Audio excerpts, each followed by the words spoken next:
Hello and welcome to Social Media for Humans, the podcast that empowers you to do social differently.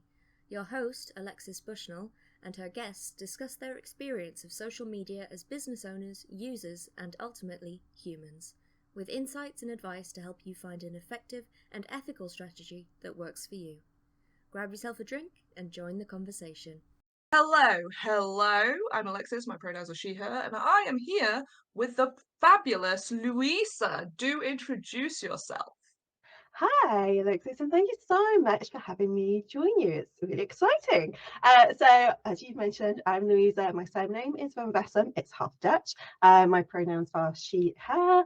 And what I do is very similar to you. I love to untangle minds and give people the clarity, direction, confidence, mindset, etc., that they need to kind of know what to do and take them from where they are right now to where they want to be. See, I love this because there are not enough people untangling minds.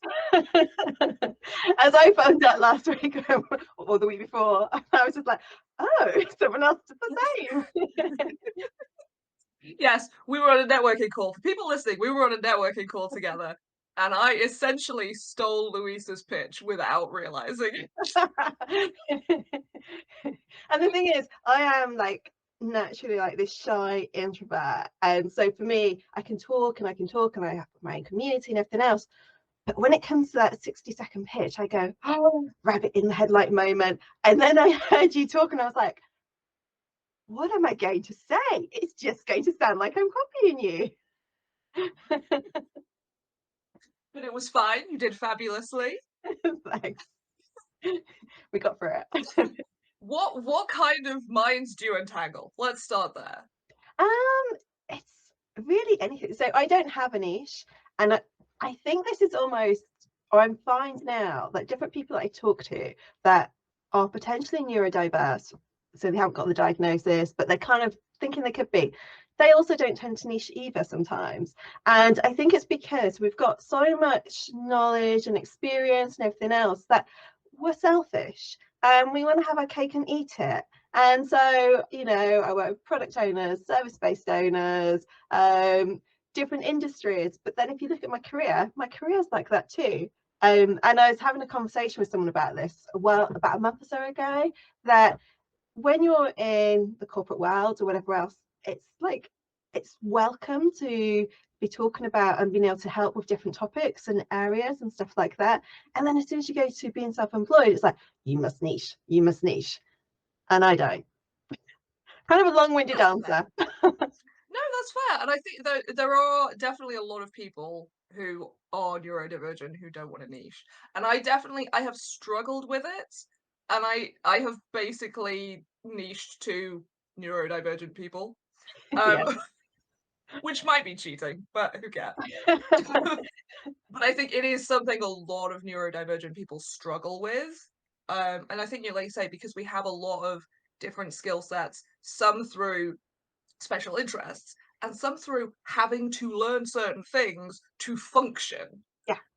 And so I do think there is also this desire to kind of pass on that knowledge and be like, yeah, but you can do it because I figured it out. I have the secret. This is it. You can do it too. Which I think is really nice because I love hearing other like neurodivergent business owners, the passion they have for what they do and how they help people is so wonderful because there is this genuine like excitement and like, yeah, let's do the thing. Which it just makes me happy.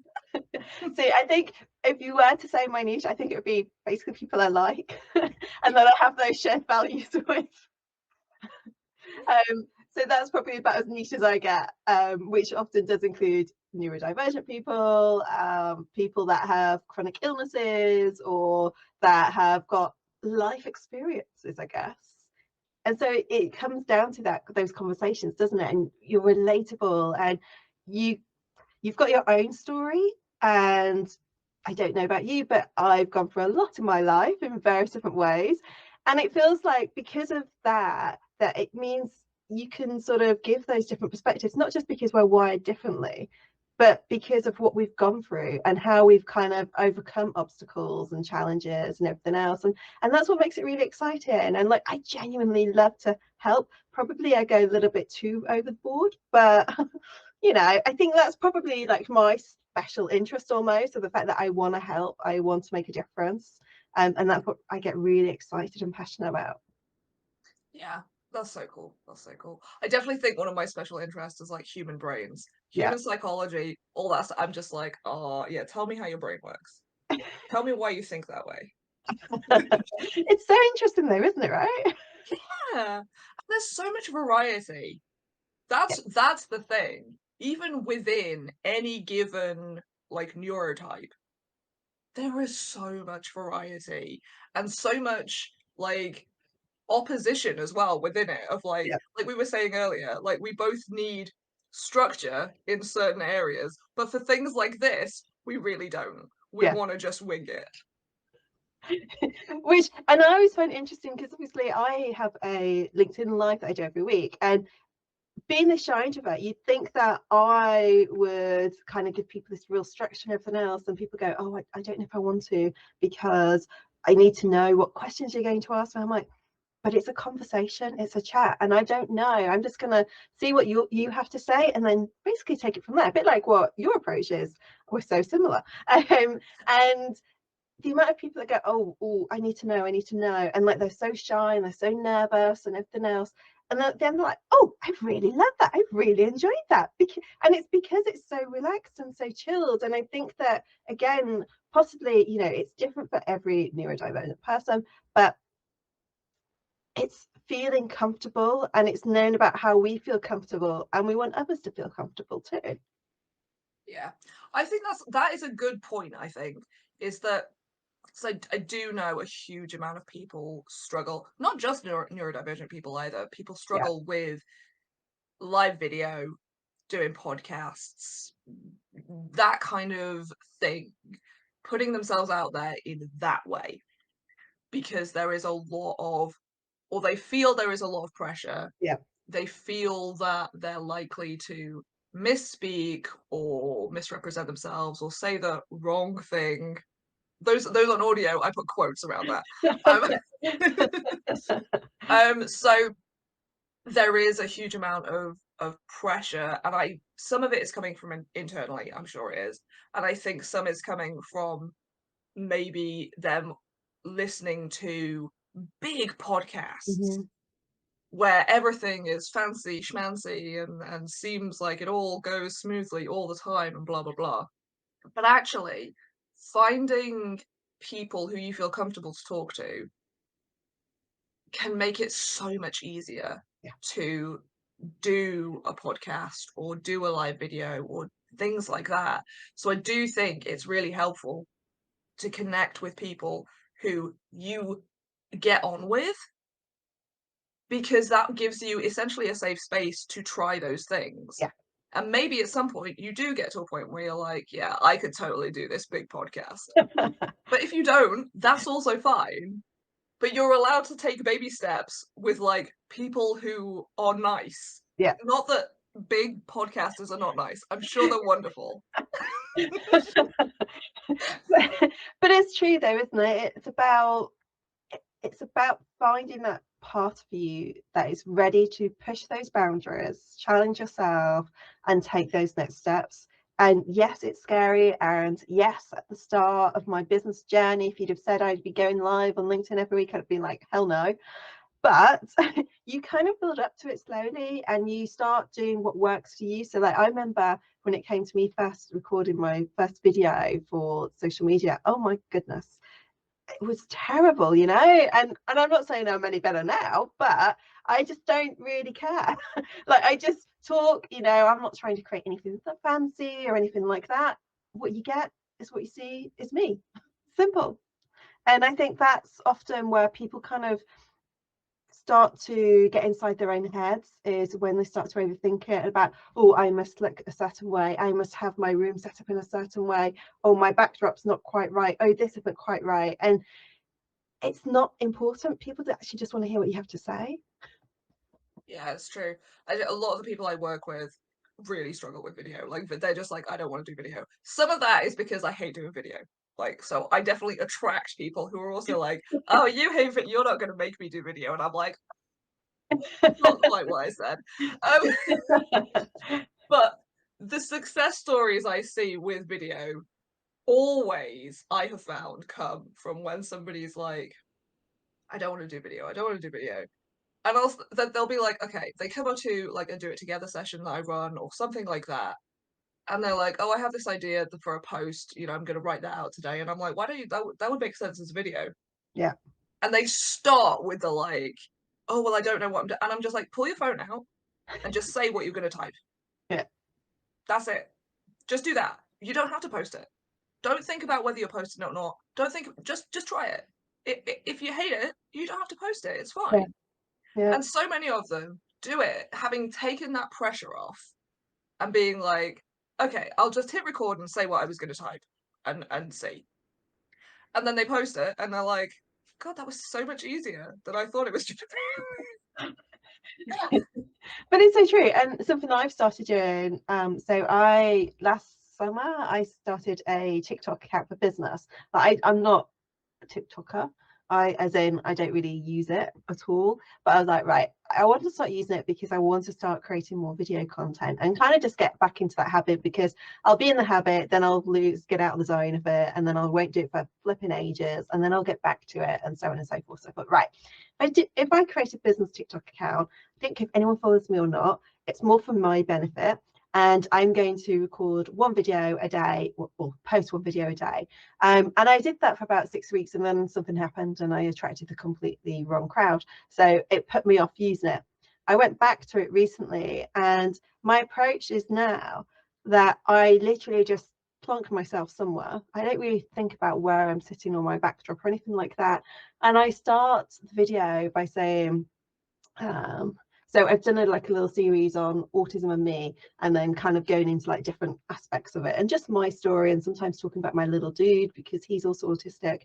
And it'll be like autism and me, eye contact, da da da da da. And it's like I'm asking myself the question and then I'm just talking to it. So it's almost like I'm thinking someone's asked me this question, so I'm answering it, but I'm saying it at the start so then people know what it's about.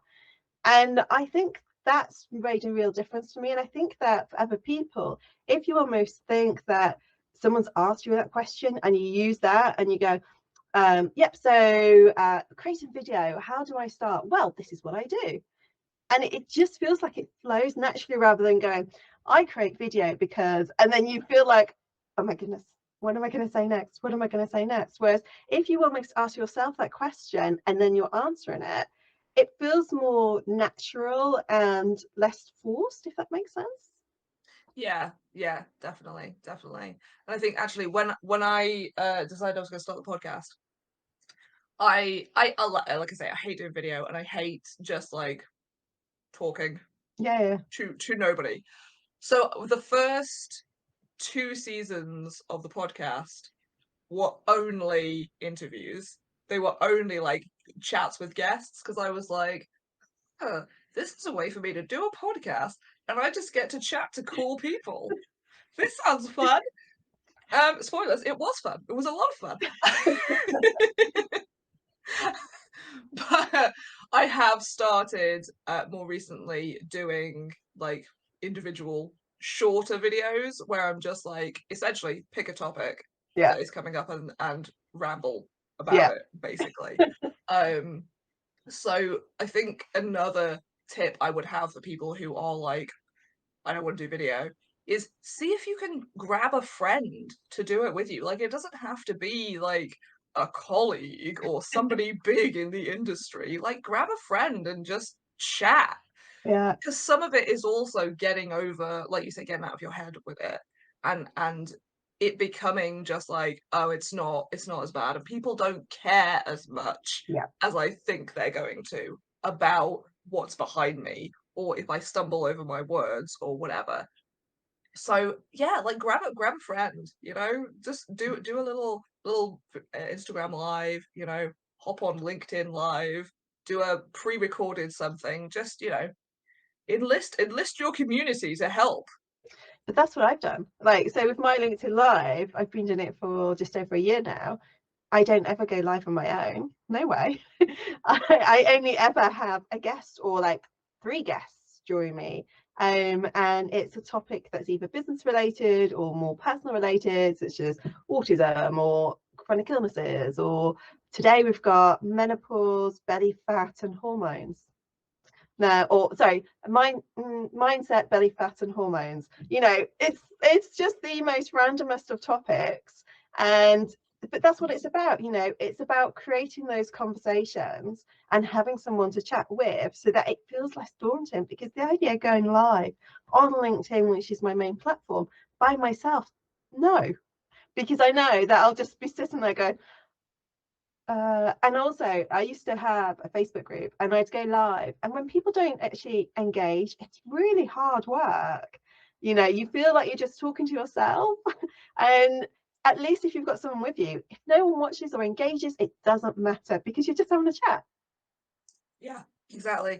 And the other thing is you can also then reuse that content, Yeah, which is amazing. I'm all about the repurposing of content. you do. So even if nobody turns up, like, you can post it somewhere else. You can cut it down into smaller things. You can use a transcript as a blog post on social media. But like, oh, so many options. It was never a waste.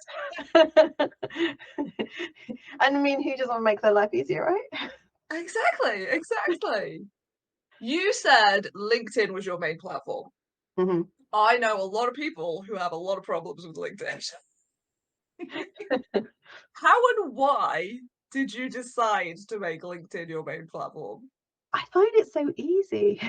Like, compared to other platforms, I find it really, really easy. So, I mean, admittedly, I joined LinkedIn in 2007, maybe. So then I used it in lots of different ways before I had my own business.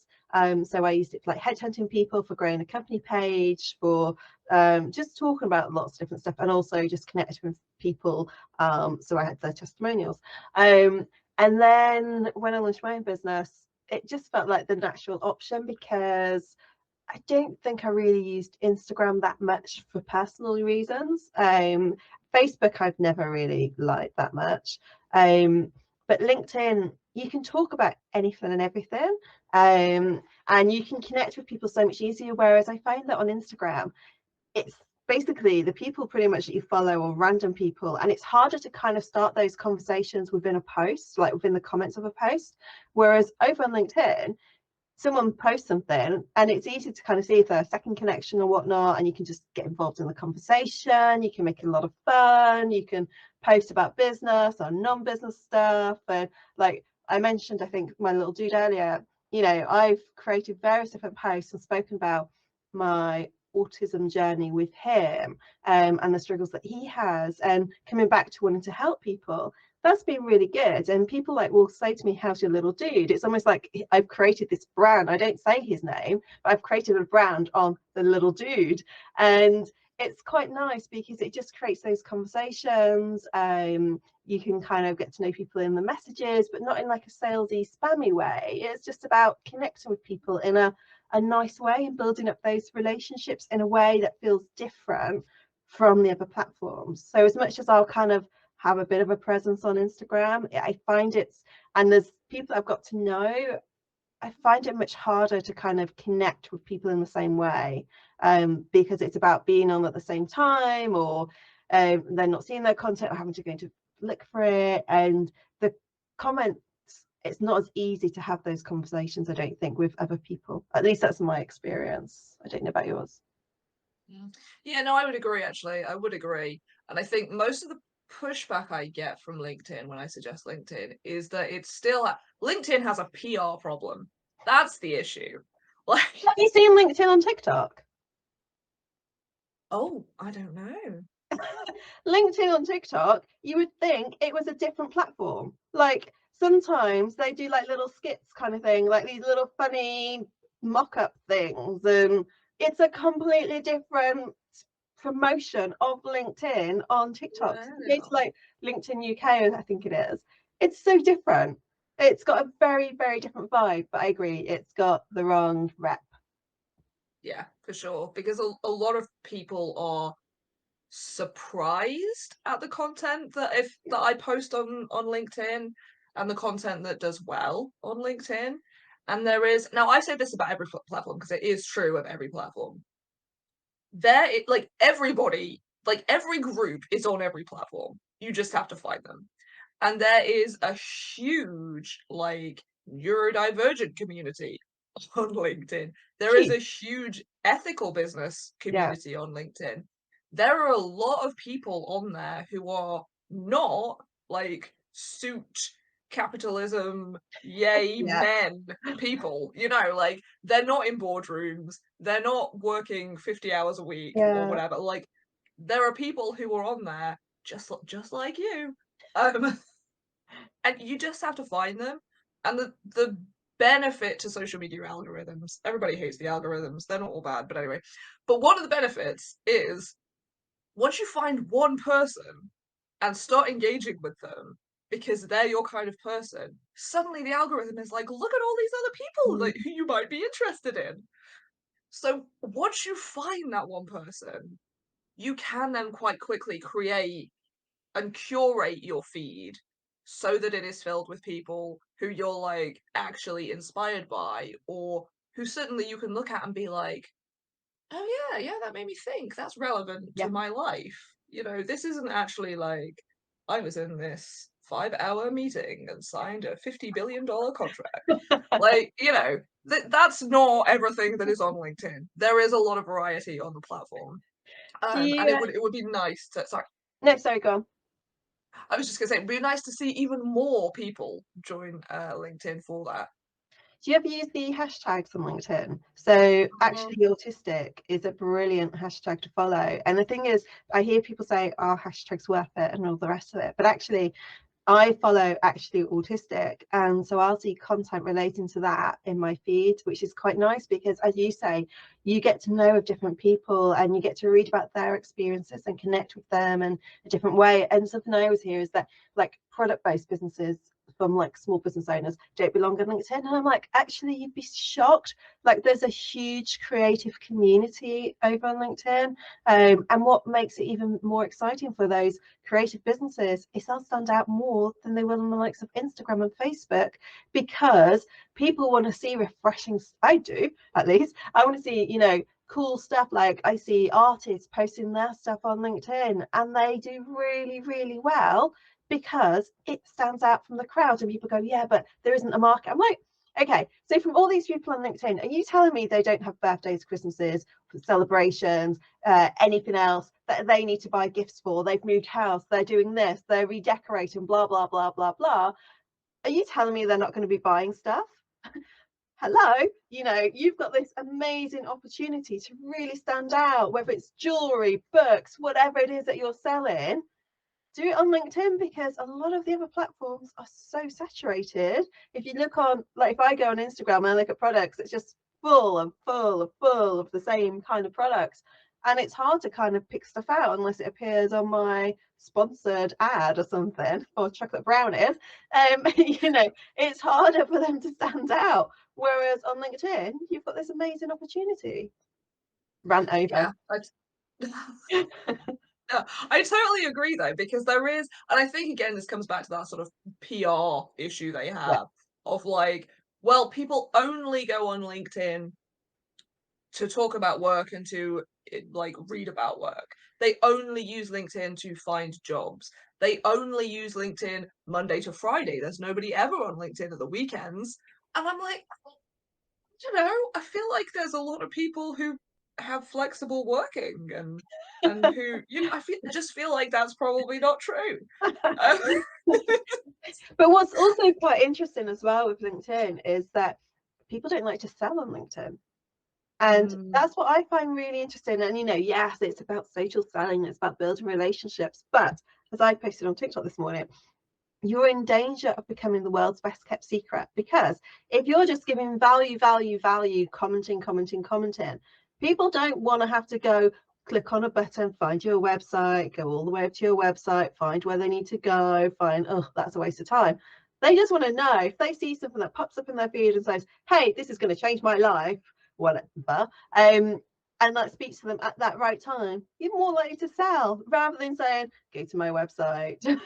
You know, and it's just something that people don't do, and it really annoys me. And it's the same with, like, as you say, the weekend post. Something I used to always say is that if you think about the parents that are in the supermarket waiting to get served, watching their child at football practice, whatever that might be, and they're not really paying attention to little Billy playing football because they're on the phone and they're on LinkedIn and they're chatting, you know, it's a great time to post that non-business content as well.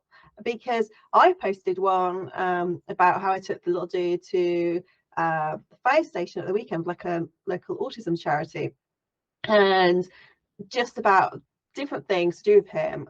And like the level of engagement was huge. I think it's blowing everything else out of the park, you know, because the algorithms are just rubbish at the moment. But, you know, it just goes to show that actually personal stuff and storytelling is really important on LinkedIn as well. And it's about building that whole bigger picture, you know, let's focus on why you're posting stuff, what it means, the relevance and everything else. But yeah, there's so much opportunity on LinkedIn, and like you say, people just tend to stay away because they're not sure.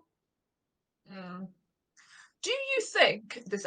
This is just a random thought I'm having right now. Welcome to my brain. Do you think some of the reason a lot of neurodivergent people stay away from it is because there is this perception, because of the business front of it, that there are additional social rules that they maybe aren't familiar with, that they're like, I feel like it's going to be easier to mess up on LinkedIn, especially because of we see so many memes and stuff about like LinkedIn, this isn't Facebook, and stuff like that. Do you think that is giving people the wrong impression and stressing people out to think like, oh no, this is just an extra layer of like social stuff I really can't deal with?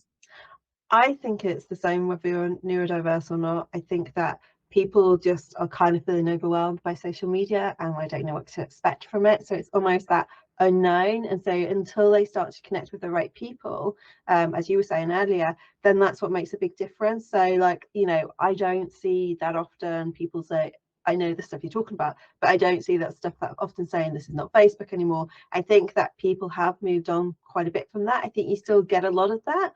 But I think since LinkedIn made it much more of a creative platform, I think the vibe of it has changed a lot. Yes, it's had a bit of an influx of influencers, which in my opinion has kind of spoilt it a little bit because it's taken it away from everyday normal person and normal lives and, you know, everything else. But I think when you start to get your head around it and you understand how to use it properly in a way that works for you, and you don't feel the pressure and you think, I don't care, I'm doing this for me and I know what my goals or my vision for why I want to use this is, and you're connected with the right people and you're posting the right content, I think that's what makes a difference. I think it's when people just don't know, I guess it comes back to that, when you don't know and you are someone that needs to know, that's where it gets a lot harder. Yeah, that makes sense. Yeah. I mean, I know someone that's autistic on LinkedIn and he really struggles with LinkedIn. But then I think it's also because of everything else that he's got going on in terms of mental health and all that sort of stuff, and knowing how to use the platform and possibly overthinking it a little bit. And then also, but I think this applies to every single platform, you kind of start to listen to what every person says because you become obsessive with it. And you want to do, and you think, right, I should be posting this, I should be doing this, I should be doing X, Y, Z, when actually keep it simple.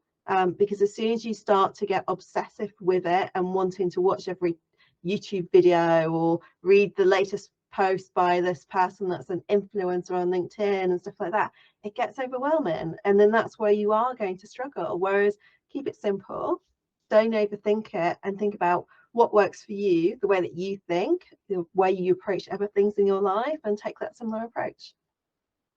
Yeah, I totally agree. One of the things that I say a lot is like all the people who are experts in, there was quotes around that, by the way, again, for audio people, who are experts in LinkedIn or whatever platform, they're not experts in your brain or your business or your audience.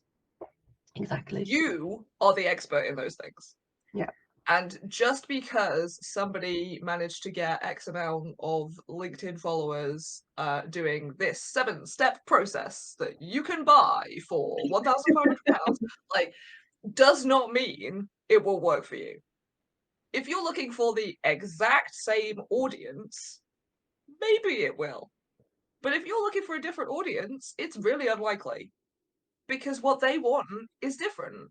Yeah. And you have to tailor it to your audience, and some of that is going to mean tailoring it to you so you can actually do it. So yeah, that's one of my rants all the time. Well, I don't like at the start of my LinkedIn headline it says I do things differently, and it's because I've never, and I don't know about you, but I've never wanted to be like everybody else. I've always, like, if the crowd say we're going to do this, I kind of want to do the opposite, and it's because I don't, and I don't know why that is, but I just don't want to be seen like everybody else, and I don't want to do things the way that everyone else does it. I want to do things my way and be innovative and use my brain in the way that it's meant to be used, you know, because I am very much left and right brained. And why can't we stand out and be known for thinking differently and being our own unique selves, as opposed to just taking that cookie cutter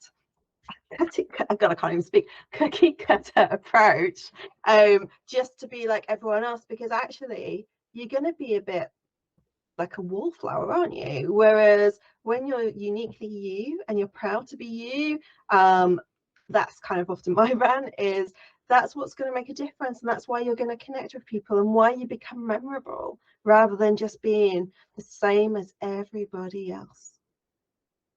Yeah, I totally agree. I really do. Yeah. Okay, I want to bring this round to TikTok now. Yeah. Because regular listeners will know I hate TikTok. I hate short form video, just generally. It's not my bag. I'm a video essay person. Yeah. Okay. I want to sit down and watch like 2.5 hours on the same topic. I don't want your 30 seconds of chat. I'm sorry. I also find, especially TikTok, to be very like sensory overwhelming. Because it's immediately like moving stuff and noise, and nowhere I go makes it stop unless I leave the app. So I don't do very well with TikTok. So I am interested as to like your experiences with it and how you've made TikTok work for you. So, so how have I made TikTok work for me? So for starters, I hate videos, and the video experts are going to hate me now, but I hate videos where it's like, people aren't going to see this, but yes, so I'm talking over here, and then I'm going to talk over here, and then I'm going to switch here, and then I'm going to stand there, and then I'm going to sit down, and then I'm going to do this. Anything where it's kind of like, oh, you know, you want to keep your audience captivated by moving lots. No, I hate that. I just want to hear someone sitting down, talking, being normal, whatever normal means. But, you know, I just want those kind of videos. And to be quite honest, I don't really watch a lot on TikTok. I kind of just, I see some stuff and I'm like, oh, okay. I've learned stuff from TikTok. So I've learned about different apps that I've never heard of before that I've actually been quite interested in. But most of the time, I don't spend a great deal of time. I'm more of a, I post, I run, bye-bye. So that's it. so that's my, and like I say, and it could just be down to the fact that I'm using TikTok to kind of get me back into the habit of creating video again.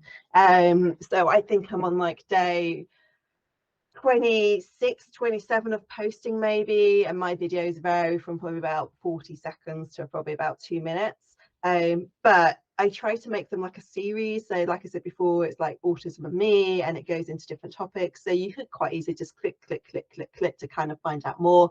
Or like I've done like a business owners, but it's more for my benefit as opposed to really trying to build those relationships for anyone else. People watch them, amazing. People get value from them, great. If people buy from me, well, I don't know what they'll think they're buying from me because I haven't advertised anything.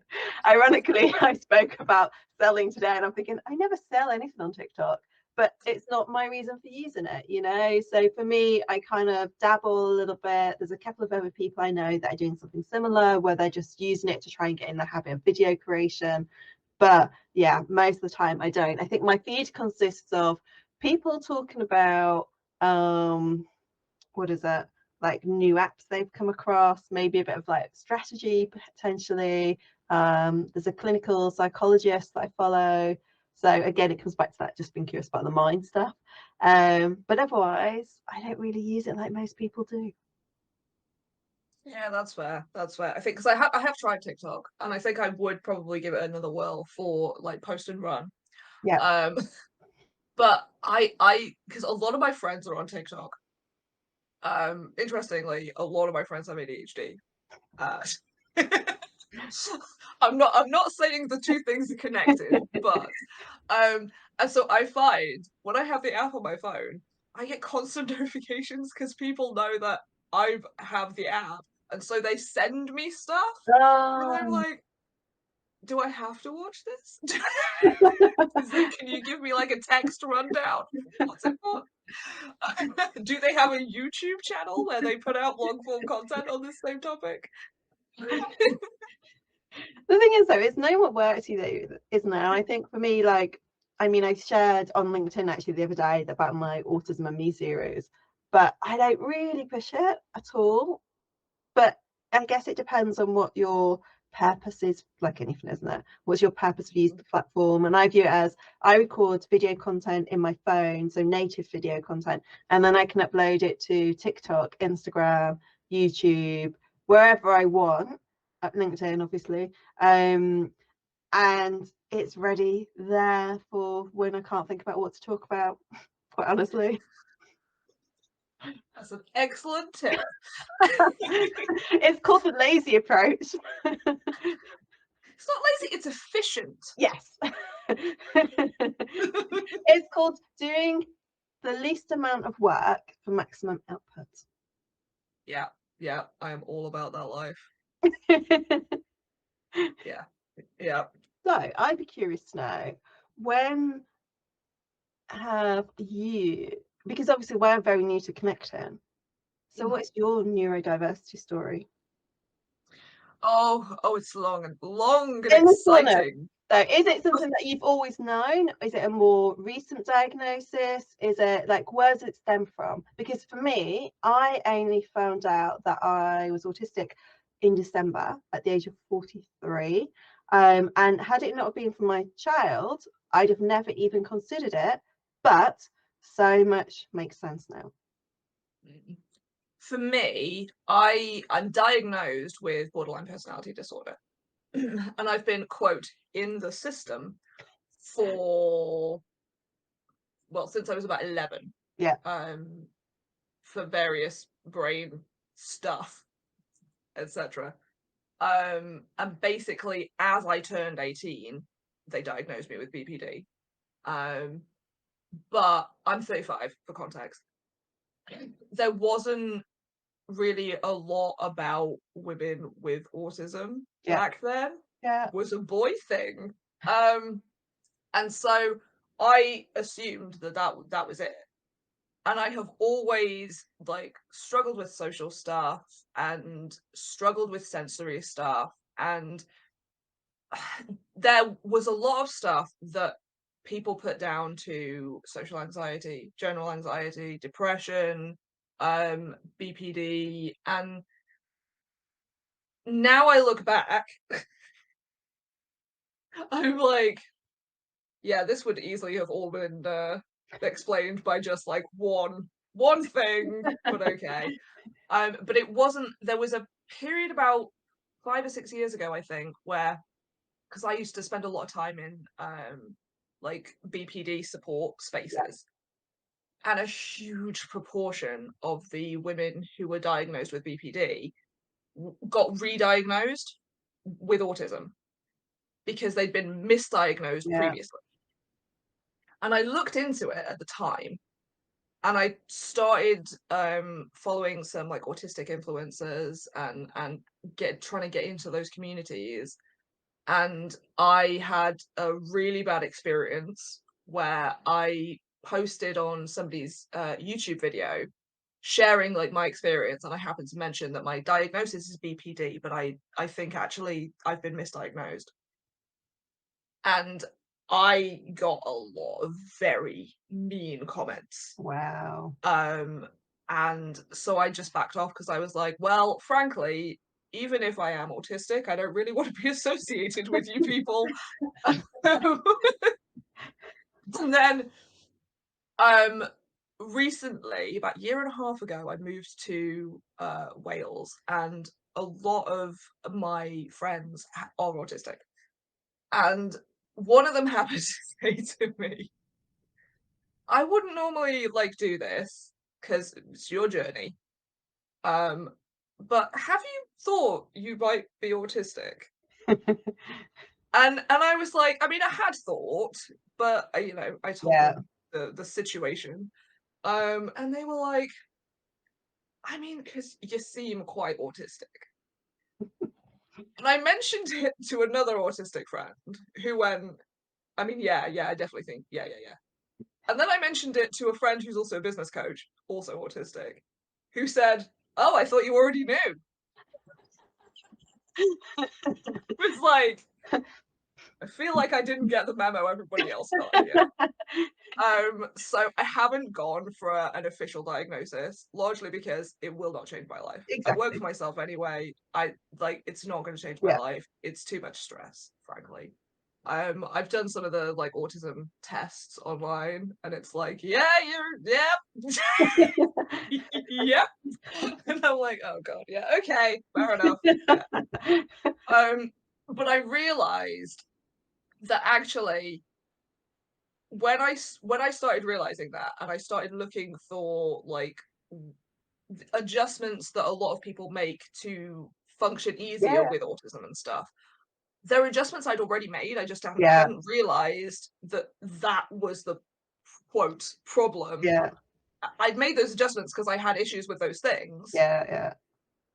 I'd just been like, well, you know, maybe it's a BPD thing. I don't know. So that's my experience. It's been a road. It's been a road.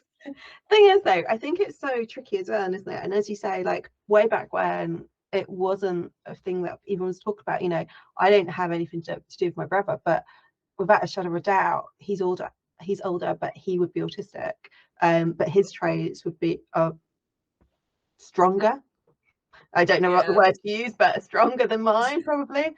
And I think that, you know, as women, we often know that we get masked and we kind of doesn't get picked up on. And so for me, like, I sometimes call myself an autistic fraud because I haven't had anxieties, but then that's the way that my brain's wired, in the fact that I'm able to kind of get emotions. If I don't like something, I stick them in a box, I throw away the key, I move on. Now, some people say to me that's amazing and that they wish they could do that, but actually I don't know if that's a great thing or not, because I don't process it in the same way as a neurotypical person would or other autistic people would. And I think that, you know, there's for my quirks, like I was always told I was quirky growing up, and that was always a word that was used to describe me. She's quirky, and it's like I was fine with that. I have no issues with being quirky, because going back to what we were saying earlier, you know, I always enjoyed being different. I didn't want to be like everybody else. I had my own brain and I can use it. But when I think back to my childhood and I look at my little dude, the reason that he's thriving at school academically is because I get it. And because I think that had I've had the right support and the right understanding, I did all right at school, I went to uni and everything else, but it was only on stuff that I had an interest in that kind of stuck, because I have got that photographic memory. And so with the way that I support and I help him, it's based on my own experiences. But from a like eating perspective and stuff like that, I realize I have got sensory processing issues. You know, I'm not just that fussy child that I was led to believe and given grief for. And even now, like, I'm 44, my mum will still give me grief about food, and I'm like, it's a texture thing. You know, and I never realized it was a texture thing but my little dude's the same, and like he's got this really strong pain threshold, so have I.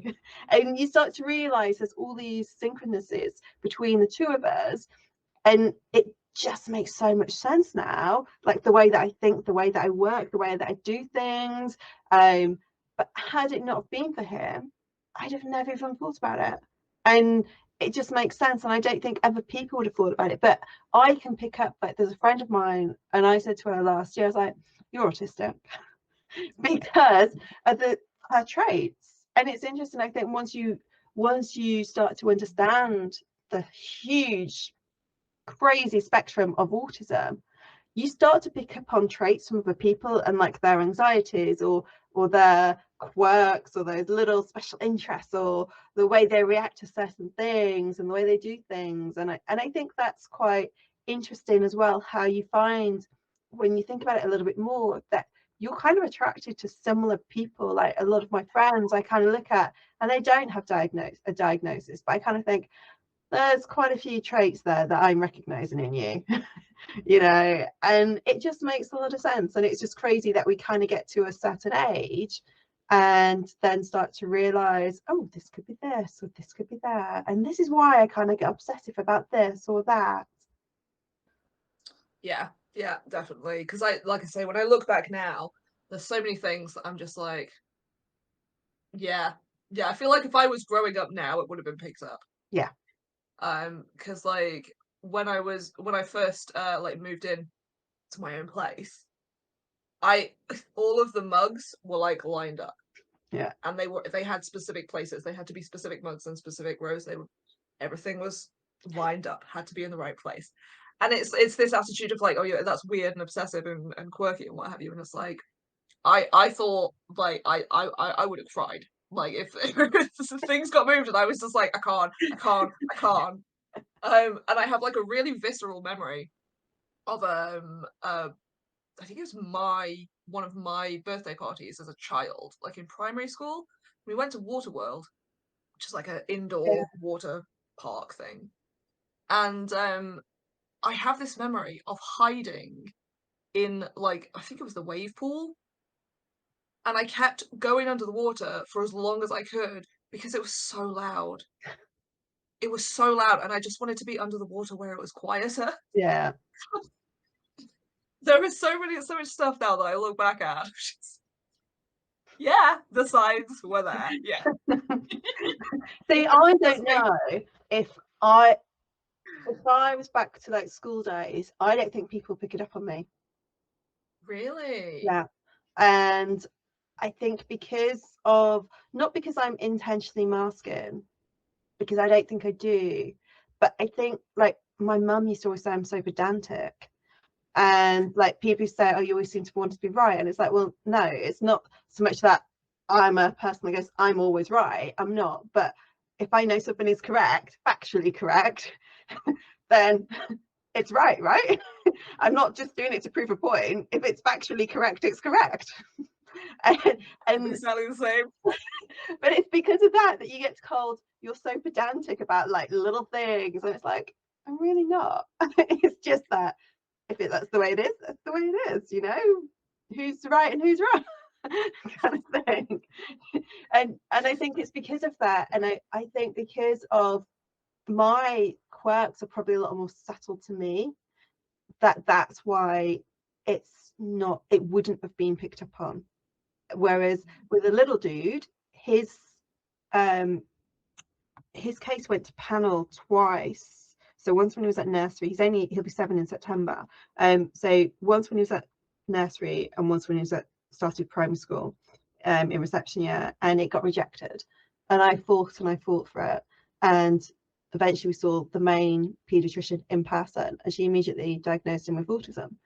And I think for him, yes, it is a lot more obvious. The people at school and everywhere else obviously didn't see that, but never mind, that's a whole different story. But I think unfortunately there are so many people that do go undiagnosed because they don't realize it. It's like I used to say to people, I'd film like a video call, and I'd look away, and I'm like, I'm just looking away because I'm thinking, and it wasn't, and that was true, But again, it comes back to that autistic kind of eye contact. And yes, I can give eye contact, but I have to really subconsciously think about it, you know, and make that kind of real effort. Whereas now I'm like, it doesn't matter if I look around the room. If I don't kind of look at someone all the time, that's absolutely fine. Whereas because you always, and when you're a child, it's like you've got to look at someone, you've got to look at them in the eye and all the rest of it, that you kind of feel conditioned that that's what you must do. And so I think for me, it's been such a eye-opener. But now I use it all to my strengths of being very much, you know, I'm very creative in my thinking, but I'm also very strategic and analytical and pragmatic. And it's knowing that although I've always kind of said I'm very left and right brain, but it's knowing that actually it's because of the way my brain's wired. And actually it's quite cool to kind of being able to kind of do things like that. Whereas before you sort of think, am I really like that? Am I? Am I? So it just, yeah, I think for me, it's just made so much more sense of the world. Yeah, I agree. I said to somebody when I was sort of being like, oh no, I think I am autistic. I was like, it hasn't changed anything, but it has applied context to everything. Yeah. And it's a really weird like process to go through where you're like, nothing has changed, I haven't changed, and I'm not one of these people who's like, oh, I wish it had been picked up in school, like, oh, my life would have been so like, this is what I got, like, yeah, you're fine. But it is weird to have a lot of your life like recontextualized and kind of have to look at all that stuff and be like, oh yeah, okay, because it's also given me a lot of compassion for myself in times where maybe previously I was like, oh, why couldn't I just have done this, why did I have to have that reaction, blah blah blah blah, and now I'm like, oh no, it's okay, that makes sense. It's really interesting actually saying about the context. So I got diagnosed with chronic fatigue syndrome circa 2008, I think it was. And before that, it had taken a long time. So I'd had like really bad glandular fever when I was 16, 17 years old. And I was always tired, always really struggling. Went to uni, I was told it was just because I was a student, obviously. And then I got diagnosed with an underactive thyroid, then a B12 deficiency, and finally the chronic fatigue syndrome. So I'm always tired.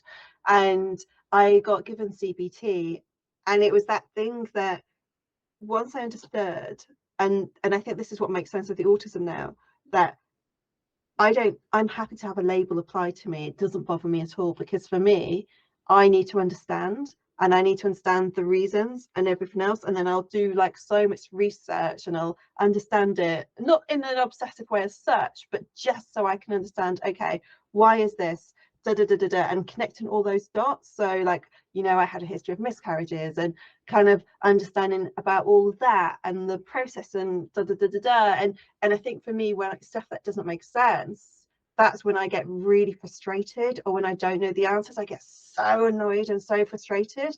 And I think that all feeds into the autism side of things, and needing that context and needing that understanding for me to be able to process and to make those decisions, because I am such a subconscious reflector. So although it's not an intentional thing that something's playing on my mind, but it's the way that my head's thinking and subconsciously reflecting on everything I do and the decisions I make and the way, the behaviors and everything else, and how it all comes together. And so, yeah, context is massive.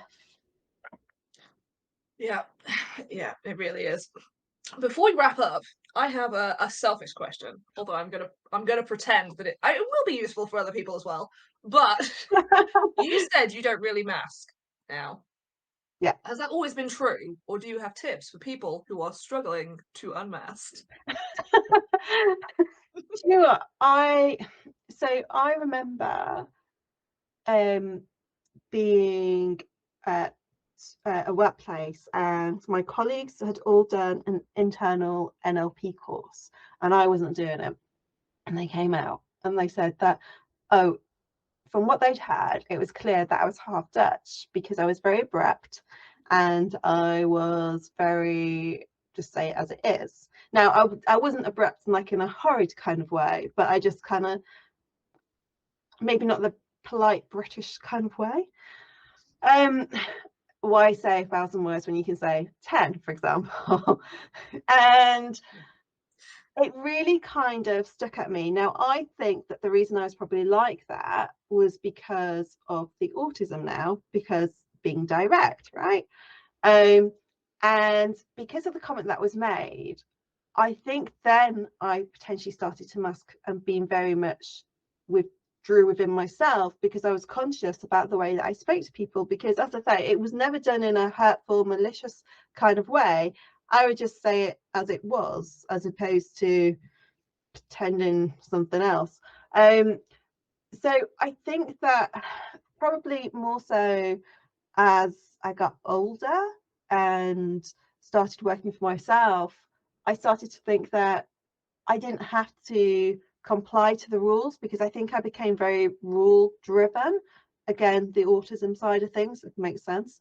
And then I started to realize that actually the clients I was working with really liked the fact I was honest, and I would tell them and give them my opinion. I'd do it in a nice way. I'd be like, look, I can't help it. I have to say what I think. And you can either take that advice or you can ditch it. But I'm saying this from a place of being helpful. And I would do it in a constructive kind of way. Or sometimes someone would say, what would you think of this? And I was like, no. But I think over time I started to be the real me. And I don't know if that is an age thing or not. But apart from that, I don't think I have masked. I haven't had anxieties like most people. But I think that's just because of, like I said earlier, the way that my brain functions, that I am, I remember doing a Strength Finders personality thing quite a while ago, and one of my top strengths is empathy. So I can relate and I have that empathy for other people, but in terms of my own situations, I can just turn it off.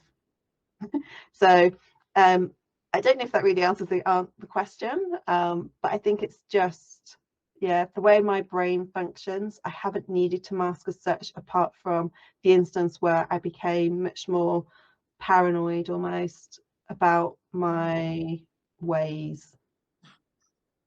Yeah, no, that makes sense. And it's nice that you haven't, like, outside of that, that you haven't had that experience. I think there's things like sitting weirdly. That's such a weird autism trait, but there we go. Sitting weirdly and like moving a lot. I talk a lot with my hands. Yeah, I talk a lot with my hands. People at school used to talk about it. It's like, oh, she's talking. Move out the way. Clear a space. But I really struggle to like sit still. Yeah, like I often fidget and stuff, but I don't know. I don't overthink about it. I guess I'm not an overthinker. Again, I think that in some of my autistic traits, I've got some of the positive ones, if that makes sense. If there's like a negative and a positive, I don't have the anxieties. My little dude does. Yes, I fidget and everything else, but I'm not someone that then has huge meltdowns either. I've never had that. So I find it quite hard in different ways to other autistic people, and think, oh, I should maybe be reacting like this. Or like when my dad passed away, I was upset, but I couldn't get that same level of emotion, because in my head the pragmatic part of me is like, well, someone's born, they die. When I had my multiple miscarriages, it was the norm, because yes, I was upset and people go, you must have been so heartbroken, and obviously it took a lot of stress out of my body and everything else, but the way that my brain works, it's like, well, that's the norm, that's what happens.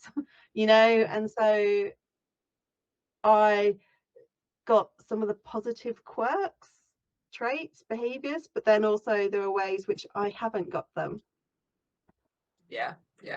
It presents differently in everybody. This is the thing, and this is the thing that is misunderstood a lot, I think. Is that it presents very differently in everybody, and it affects people different, because you still have just natural human fluctuation of personality and like what you've been through and natural skill sets and all that kind of thing, which also plays into it. Yeah. And there is this very strong view of like, no, but autism is this like specific set of things. It's like, well, yes and no. And this is why I love to talk about it as well, because I think it's so important to give that different perspective. I remember, so I'm not a huge prolific poster on Facebook, like my personal account, but I shared that I'd received my autism diagnosis. A couple of people said, like, that I went to school with, were like, you'll always be the same, Louisa. I was like, well, of course I will be. Nothing's ever changed. Like, what do you think is going to happen now? I've got a diagnosis and hello, I'm just this wacky person, or I'm just going to do everything so differently now. No, it doesn't work like that. Yeah. No, it's very, very misunderstood. And I never understand that response, just generally. Yeah. With when people get a diagnosis. I'm like, yeah, you're still the same person. And it's like, yes. It's literally just an explanation, so I like it doesn't magically change who I've been for. I can't wrap my head around that thought process at all. I really can't. I know, and also just to add that I only got my diagnosis and went through the process because I knew it would help my little dude. Had it not been from him, would I have gone through the process? Probably not. But because then I could kind of say to him at a young age, you know, we've both, because I say it's his superpower, which I know some people hate that term and some people don't, but he's 6, he was 5 when he got it. I'm like, you know, it's your superpower and now I've got the same superpower as you, and so that really helps him. Yeah, that's important. Absolutely. Well, it has been very lovely to chat to you. No, thank you very much for inviting me. It's been a lot of fun. Thank you for being here. It's been good. Where can people find you? On LinkedIn. So on LinkedIn, on Instagram, on TikTok. Yeah, there's other channels that I don't really post on. And then my website, I guess, which is ingeniuscorner.com. So the ingenious is because it kind of sums up that way my brain works, I think. Very good, very good.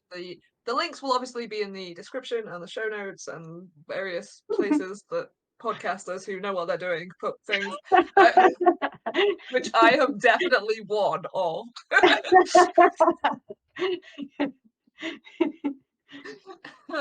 Thank you so much. No, thank you. Genuinely, I've really enjoyed it. I really appreciate it. If you want more regular reminders to find your own way to use social media, follow Alexis on your social platform of choice. All the links will be in the show notes. Until next time, be a human.